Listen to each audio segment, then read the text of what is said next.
Hello everyone, स्वागत है हमारे टाइटेनियम एकेडमी यूट्यूब चैनल पे। एक बहुत ज़्यादा बच्चों का जो क्वेरी आ रही थी कि sir due LLB entrance examination की हमारी प्रिपरेशन कैसे किया जाए। तो पहले तो ये बता दूं कि जो पहली बार इस चैनल से जुड़ रहे हैं या फिर Delhi university law entrance test के बारे में वो पहली बार कहीं पर वीडियो को देख रहे हैं, तो उनके लिए मैं बता दूं कि इस बार जो है ड्यू एलएलबी जो है अपना एंट्रेंस एग्जामिनेशन खुद से कंडक्ट नहीं करवाएगी, बल्कि ये common university entrance test PG के थ्रू इसका एडमिशन होने जा रहा है। इसी साल से ये फर्स्ट अप्रोच होगा, फर्स्ट टाइम होगा जब ड्यू एलएलबी जो है वो common university entrance test PG के थ्रू अपना एडमिशन लेने जा रही है। ठीक है, तो यहाँ पर एक बहुत बड़ा जो क्वेश्चन उठ रहे हैं कि क्या हमारा सिलेबस क्या हो सकता है, क्योंकि ड्यू एलएलबी अभी तक कोई सिलेबस क्लियर नहीं किया है, लॉ फैकल्टी की तरफ से कोई ऐसा सिलेबस अभी तक नहीं आई है। तो क्या इतने दिनों में हम लोग का प्रिपरेशन रोक के रखे? तो आपको ये भी तो कंफर्म हो गया कि जून में आपका पेपर होने वाला है, ये तो कंफर्म है। तो जून में पेपर आप डिसाइड कर दिए हैं और इधर आपका अभी तक सिलेबस नहीं क्लियर हो रहा है। जनवरी आ चुका है, जनवरी के बाद तुरंत फरवरी आने वाला है। जनवरी का आज 4 या 5 तारीख भी हो गया है, 4 तारीख हो गया है। ठीक है, तो अभी तक ये लोग का सिलेबस क्लियर नहीं होगा, लेकिन सिलेबस जो ये लोग क्लियर करेंगे, मुझे जो लगता है फरवरी से पहले आपको क्लियर करने वाले नहीं है। फरवरी के फर्स्ट वीक या सेकंड वीक में ये लोग क्लियर करेंगे। तो क्या अगर जब तक वो सिलेबस को क्लियर नहीं करते तब तक प्रिपरेशन क्या हम लोग रोक के रखे? प्रिपरेशन को स्टार्ट कैसे करें, क्योंकि उधर का जो पेपर्स है वो जून में भी ये भी कंफर्म कर दिया गया है। और ये क्वेश्चन का बहुत ज्यादा बच्चों का जो पर्सनली मैसेज भी काफी ज्यादा का बच्चों का है, कमेंट भी आ रहे हैं कि किस तरीके से इसका प्रिपरेशन स्टार्ट किया जाए। खासकर ड्यू एलएलबी की मैं बात कर रहा हूँ, क्योंकि अदर यूनिवर्सिटी है उनका तो सिलेबस क्लियर है कि सीयूईटी पीजी का जो पिछले साल पीजी क्यूपी 40 के थ्रू हुआ था, उन्हीं का उनका सिलेबस इस साल तो कंफर्म है, वही सिलेबस होने वाला है। लेकिन वो बच्चे फंसे हुए जो ड्यू एलएलबी का, खासकर उनका जो फोकस है Delhi university law entrance test में उनको एडमिशन लेना है, तो वो लोग अपने प्रिपरेशन को कैसे स्टार्ट कर दे। सबसे पहले ये बता दूं कि दो तरह के अप्रोच फेज टू लेके चलते हैं। दो तरह के अप्रोच होते हैं। पहले अप्रोच ये होते हैं कि जो भी यूनिवर्सिटी एंट्रेंस टेस्ट होती है वो पहले आप जो पढ़े रहेंगे उसी क्वेश्चंस को या फिर उसी सिलेबस के अकॉर्डिंग वो लोग पेपर्स को बनाते हैं, जैसे सीईटी पीजी जो हो रहा है। लेकिन कुछ क्वेश्चंस, कुछ पैटर्न वैसे होते हैं जो नए, जो आपके फ्यूचर में जो पढ़ना है उस चीज को आपको एंट्रेंस टेस्ट में पूछता है। जैसे दिल्ली यूनिवर्सिटी अभी तक लीगल के क्वेश्चंस पूछा किया करता था, शायद आगे भी पूछे, लेकिन अभी तक कोई क्लियर नहीं है। तो हम लोग स्टार्ट कैसे करें, प्रिपरेशन आपको स्टार्ट कैसे करना चाहिए? देखो, सबसे पहले बेसिकली ये बता दूं कि इस साल का अगर जो पेपर्स को देखा जाए, अगर मैं पूरे तरीके से मान लूं कि पेपर में कोई गड़बड़ी नहीं थी, बहुत अच्छे तरीके से पेपर हुआ, अगर मैं मान कर चल रहा हूं, ये बात को ध्यान रखना। तो ये साल अगर मैं एनालिसिस किया हूं तो देखा हूं कि वो बच्चे जो यूपीएससी वाले प्रिपरेशन कर रहे थे, यूपीएससी स्टूडेंट्स थे, वो उनका इस बार का मार्क्स ज्यादा अच्छा है और उनकी रिजल्ट काफी अच्छी है अदर स्टूडेंट से।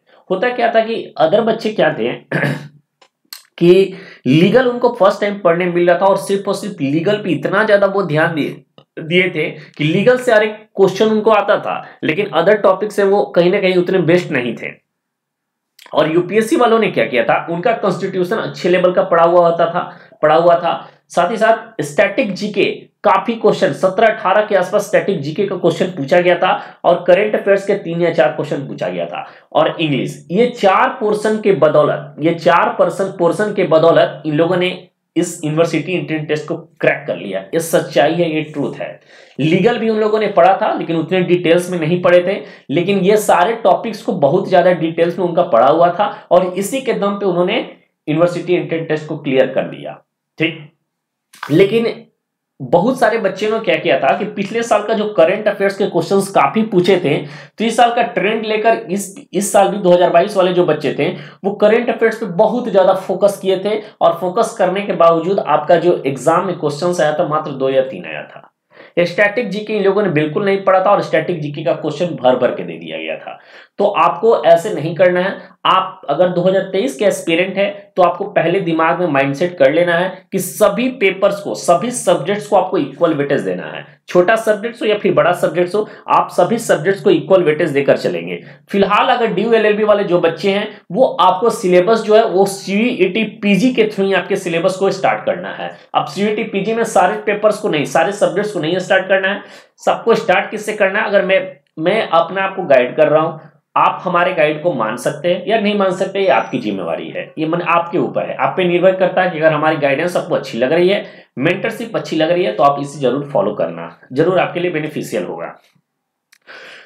तो आप स्टार्ट किससे करो, कॉन्स्टिट्यूशन से स्टार्ट करो, ठीक है, कॉन्स्टिट्यूशन से स्टार्ट करो। और कॉन्स्टिट्यूशन में अभी अब काफी वक्त है, एम लक्ष्मीकांत बुक को उठाओ और एम लक्ष्मीकांत से जितने भी मेजर टॉपिक्स हैं, जितने भी मेजर टॉपिक्स हैं जहां से एग्जाम से क्वेश्चन बनते हैं, वो चैप्टर्स को आप एम लक्ष्मीकांत बुक से पढ़ डालो।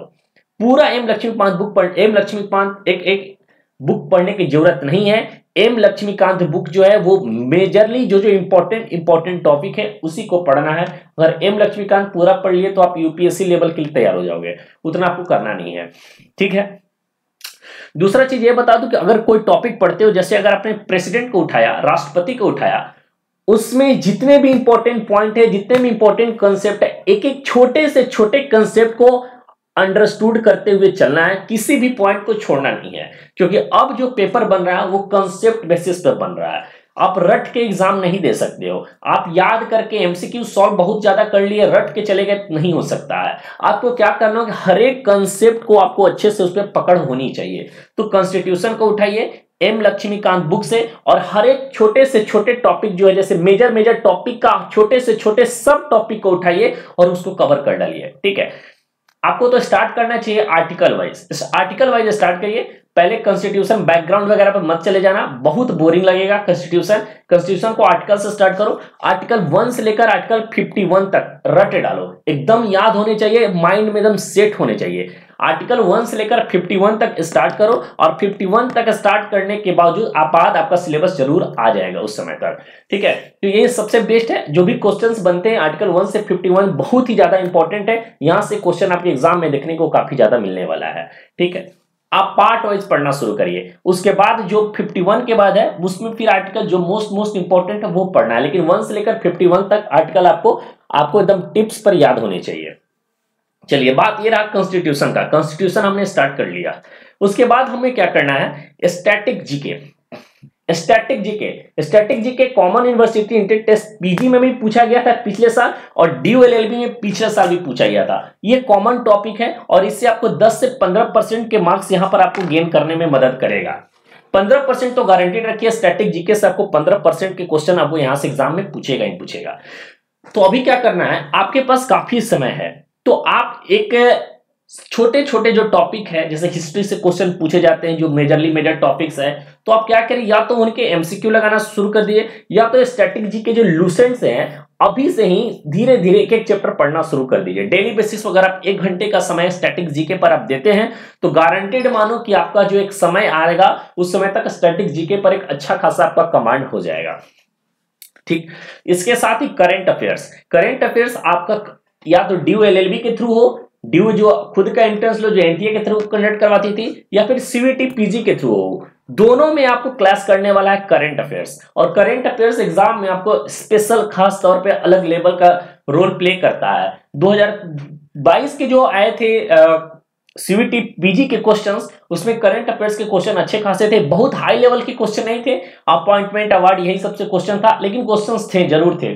अब मुझे लगता है 8-10 के आसपास क्वेश्चन थे, तो 10% के आसपास आप उसको लेकर चल सकते हैं करंट अफेयर। तो कॉन्स्टिट्यूशन हो गया, अभी स्टार्ट करो, स्टैटिक जीके को स्टार्ट करो, और करंट अफेयर्स जो मैं खुद पढ़ा रहा हूं टाइटेनियम एकेडमी यूट्यूब चैनल पे आपको मंथली करंट अफेयर्स का कंपाइलेशन दिया जाता है। साथ ही साथ जो भी मेजर टॉपिक्स होते हैं, जैसे फीफा हो गया, आपके नेशनल स्पोर्ट्स अवार्ड हो गए, 53rd international film festival award हो गए, कमिटीज हो गए, इस टाइप की जो टॉपिक्स हैं वो मैं खुद कवर करवाता हूं, तो उसको भी आपको देखते चलना, और बहुत ही सिस्टमैटिक ढंग से करंट अफेयर्स को यहाँ पर फॉलो करवाया जाता है, ठीक है। तो आप करंट अफेयर्स को यहाँ से टाइटेनियम एकेडमी यूट्यूब चैनल से आप फॉलो कर सकते हो, आपको अच्छी लगे तो जरूर देखना, साथ पर मैं पीडीएफ भी आपको प्रोवाइड करवा देता हूँ।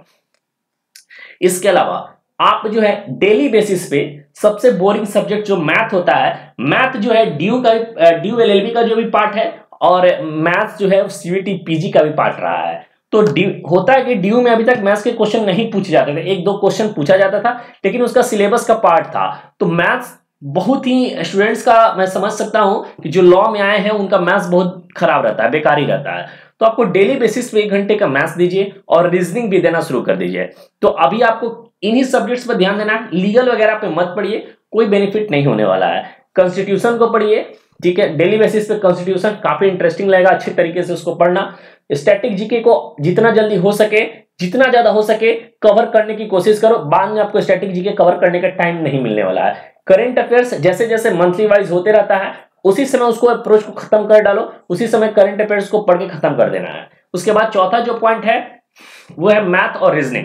मैथ और रीजनिंग डेली बेसिस पे उसको समय दो और उसको पढ़ो। और इंग्लिश कहीं ना कहीं आपका, मैं मान के चल रहा हूं, ठीक ठाक होगा। नहीं है तो डेली बेसिस पे 10-12 वोकैब को याद करो। 10-10 वोकैब को अगर याद करोगे तो एक समय आएगा जब तुम्हारा इंग्लिश में अगर 10-12 क्वेश्चन आते हैं तो 8 क्वेश्चन 7 क्वेश्चन तो जरूर कर लोगे सिर्फ वोकैब बेसिस पे, ठीक है। और ग्रामर में थोड़ा बहुत आपको आइडिया होना चाहिए। लीगल के पोर्शन को अब एकदम छोड़ डालो, ठीक है। जो इंग्लिश वाले होंगे वो इंग्लिश में पढ़ सकते हैं, जो हिंदी वाले हिंदी में पढ़ सकते हैं, ठीक है, सीयूटी पीजी में। लेकिन डीयू में सिर्फ इंग्लिश होता है, तो इंग्लिश को ही पढ़ो। दोनों जगह क्लास कर रहा है तो कहीं ना कहीं इंग्लिश आपको ज्यादा बेनिफिट देगा, ठीक है। इसके अलावा सीयूटी पीजी में कंप्यूटर के भी पोर्शन है, तो अभी आपको कंप्यूटर के पोर्शन को तैयार नहीं करना है।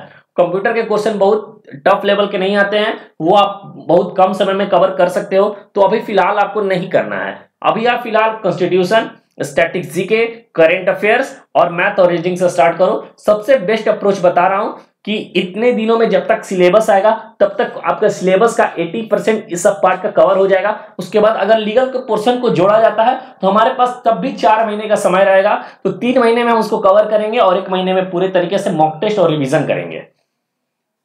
तो ये सबसे बेस्ट अप्रोच मैं बता रहा हूं, इसको जरूर फॉलो करना। और इस तरह से अगर फॉलो करोगे तुम्हारा रिजल्ट बिल्कुल क्लियर होगा, ठीक है। इसके अलावा अगर ड्यू एलएलबी वाले बच्चे अगर कोई हैं तो अगर आप व्हाट्सएप ग्रुप से जुड़ना चाहते हैं तो आप हमारे व्हाट्सएप ग्रुप से जुड़ सकते हैं, जहां पर आपको एक प्लेटफॉर्म दिया जाता है। उस प्लेटफॉर्म पे स्टूडेंट्स आपस में बातचीत करते हैं और अपने क्वेश्चंस को, अपने डाउट को सॉल्व करते हैं। बेसिकली एक प्लेटफॉर्म के रूप में दिया गया है, एक अप्रोच दिया है, एक प्रोसेस दिया गया है, ठीक है। तो अगर हमारी आपको वीडियो अच्छी लगी हो तो वीडियो को लाइक कीजिएगा। चैनल से अगर पहली बार जुड़े हैं तो चैनल को जरूर सब्सक्राइब कीजिएगा। मिलते हैं नेक्स्ट वीडियो में। Thank you so much. जय हिंद।